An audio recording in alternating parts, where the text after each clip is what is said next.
کی ہے، صوفیہ نے کی ہے، یہ چیزیں جو ہے عام جو ہے ہمارے علماء کی گفتگو کی نہیں ہیں. بہترین توجیہ مولانا روم نے کی. نمبر 1، عبدیت، رخ عبدیت کا اللہ کی ذات کی طرف ہے، رخ رسالت کا بندوں کی طرف ہے. رسالت پہنچاؤ، جاؤ.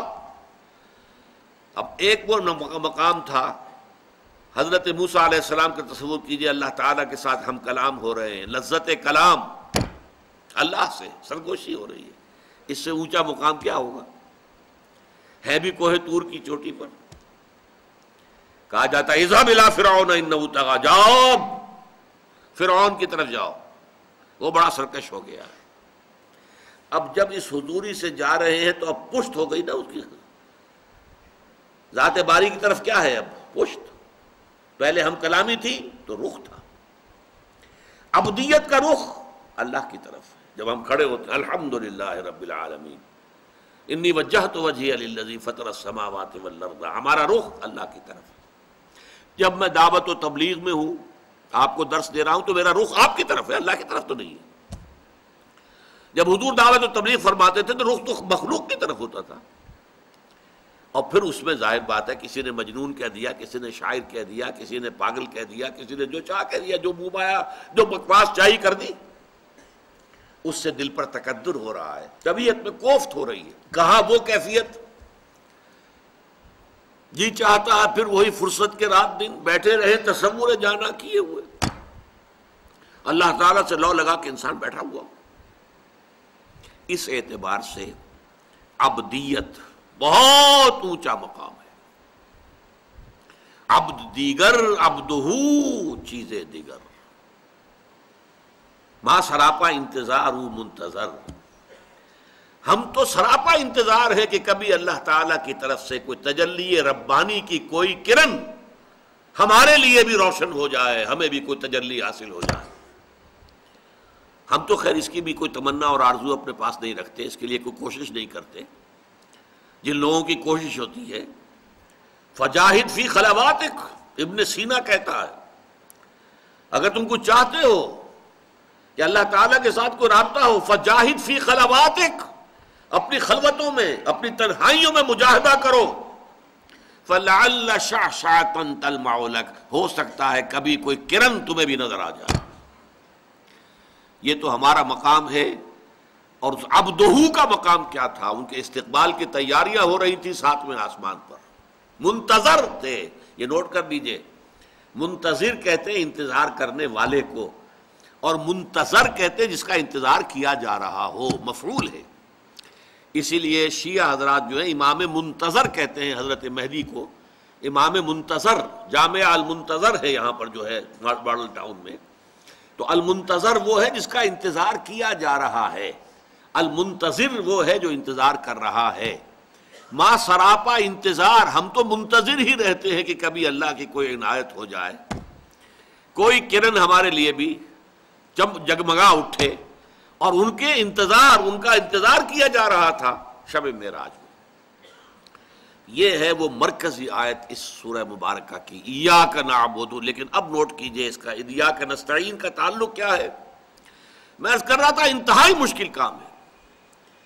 یہ اتنا بڑا وعدہ ہے، اتنا بڑا کووننٹ ہے، اتنا بڑا میثاق ہے، اتنا بڑا عہد نامہ ہے کہ آدمی کرتے ہوئے کانپتا ہے. چمی گویم مسلمانم بلرزم کہ دانم مشکلات لا الہ رہا، فوراً دامن پکڑتا ہے کس کا؟ وَإِيَّاكَ نَسْتَعِينُ، پروردگار تجھی سے مدد چاہتے ہیں. ہم نے کہہ تو دیا ہے، فیصلہ تو کر لیا ہے، تیری ہی بندگی کریں گے، لیکن نہیں کر پائیں گے ہم اگر تیری مدد شامل حال نہ ہو، اگر تیری عنایت نہ ہو، اگر تیری توفیق نہ ہو، اگر تیری تیسیر نہ ہو، ہم نہیں کر پائیں گے. لہذا فوراً، اسی لیے میں نے شاید آپ کے علم میں کہا کرتا ہوں کہ جو حنفی حضرات پڑھتے ہیں جو دعائے قنوت، میں اس پر کانپ جاتا ہوں. اللہم انا نستعینک ونستغفرک ونؤمن بک ونتوکل علیک. اب یہ جو کتنے بڑے بڑے دعوے اے اللہ ہم تجھے پر توکل کرتے ہیں، تجھے پر ایمان رکھتے ہیں، تجھی سے استعانت کرتے ہیں. اتنے بڑے بڑے دعوے ہیں کہ آدمی کا دل کانپتا ہے. اگر وہ واقعتاً جو ہے اپنے آپ کو بھی دیکھ رہا ہو کہ میں کہاں کھڑا ہوں، میری حیثیت کیا ہے، کتنا کچھ توکل میرا اللہ تعالیٰ کی ذات پر ہے، تو آدمی ڈرتا ہے، کانپتا ہے. اس سے وہ جو اہل حدیث حضرات پڑھتے ہیں اللہم اہدنا فیمن ہدیت وعافنا فیمن عافیت وتولنا فیمن تولیت، یہ دعا ہے. اے اللہ ہمیں عافیت بخش دے، ہمیں ہدایت بخش دے. وہ تو کوئی حرج نہیں اس کے کہنے میں. دعا جتنی چاہو مانگو، اللہ سے جتنا چاہو مانگو، وہاں کوئی سی لمٹ کی ضرورت ہی نہیں. لیکن یہ دعوے کرنا انا نستعینک ونستغفرک ونؤمن بک ونتوکل علیک ونثنی علیک الخیر ونشکرک ولا نکفرک ونخلع ونترک من یفجرک، کتنا بڑا دعویٰ ہے.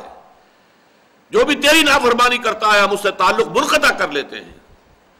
کتنے لوگ ہیں جو تعلق منقطع کرتے ہوں. ہماری دوستیاں جوں کی توں رہتی ہیں، ہماری محبتیں جوں کی توں رہتی ہیں، ہماری مجلس آرائیاں جوں کی توں رہتی ہیں. فساق بھی ہیں، فجار بھی ہیں، اللہ کے احکام کو توڑنے والے بھی. نخلع ونترک من یفجرک، اے اللہ ہم چھوڑ دیتے ہیں، قطع تعلق کر لیتے ہیں ان سب سے جو تیرے احکام کی نافرمانی کرے. کون ہے جو آج اس کے اوپر پورا اترتا ہو؟ بالکل وہی بات یہاں ہے، ایاک نعبد و ایاک نستعین. پروردگار یہ بہت بڑا دعویٰ ہے جو ہم نے کر دیا، بہت بڑا عہد اور میثاق کیا ہے. یہ کووننٹ جس کو کہا جاتا ہے، کووننٹ ہے، یہ میثاق ہے. الذی واثقکم بہ، اللہ تعالیٰ نے تمہیں جکڑ لیا ہے ایک میثاق کے اندر، ایک عہد کے اندر. اس عہد کو تم تازہ کرتے ہو ہر رکعت، نماز کی ہر رکعت میں. ایاک نعبد و ایاک نستعین، and this is the crux of the matter. الحمد للہ رب العالمین الرحمن الرحیم مالک یوم الدین ایاک نعبد و ایاک نستعین. یہ اللہ کی حمد و ثنا ہے، جتنی چاہو کر لو، لیکن تیری ہی بندگی کرتے ہیں اور کریں گے. یہ بہت بڑا دعویٰ ہے، بہت بڑا اقرار ہے، بہت بڑا کووننٹ ہے، بہت بڑا میثاق ہے، بہت بڑا عہد ہے. اس میں ہم اے اللہ پورے نہیں اتر سکیں گے مگر تیری مدد سے، تیری تائید سے، تیری توفیق سے، تیری تحصیل سے. ایاک نستعین، یہ استعانت کے اندر بھی حصر آ گیا ہے. یہ توحید کا، عملی توحید کا دوسرا رخ ہے. عملی توحید کا ایک رخ اللہ ہی کی بندگی، اللہ ہی کی اطاعت. لا طاعت لمخلوق فی معصیت الخالق، مخلوق میں سے کسی کی بھی اطاعت نہیں ہوگی جس میں کہ اللہ تعالیٰ کی معصیت لازم آ رہی ہو. دوسرا رخ کسی سے کچھ نہیں مانگنا سوائے اللہ کے. تھوڑا سا فرق ہے. ایک ہے مادی طور پر استعانت طلب کرنا. میں آپ سے کہوں ذرا مجھے پانی پلا دیجئے، مجھے معلوم ہے وہاں پانی ہے، گھڑا ہے، رکھا ہے، یا کچھ اور ہے، وہاں جائیں گے پانی لے آئیں گے. مادی اسباب کے تحت مدد طلب کرنا، اس میں قطعاً کوئی حرج نہیں. عالم اسباب ہے، اس عالم اسباب کے اندر ایک دوسرے سے مدد چاہنا ٹھیک. عالم غیب کی کسی ہستی سے مدد چاہنا یہ شرک ہے بدترین نوعیت. چاہے وہ فرشتے ہوں. اب دیکھیے یہ تو اختلاف ہو جائے گا، روح عبد القادر جیلانی رحمۃ اللہ علیہ یہاں آ سکتی ہے یا نہیں آ سکتی. میں نہیں اس بحث میں پڑھنا چاہتا، آ سکتی ہے یا نہیں آ سکتی، چھوڑ دیجئے. فرشتے تو موجود ہیں، اس میں کوئی اختلاف ہے. کرامن کاتبین تو ہیں، فرشتے تو اس وقت ہیں، گھیرے ہوئے ہیں ہماری اس محفل کو. وہ حدیث میں نے پہلے بھی آپ کو سنائی تھی، مجتمع قوم فی بیت من بیوت اللہ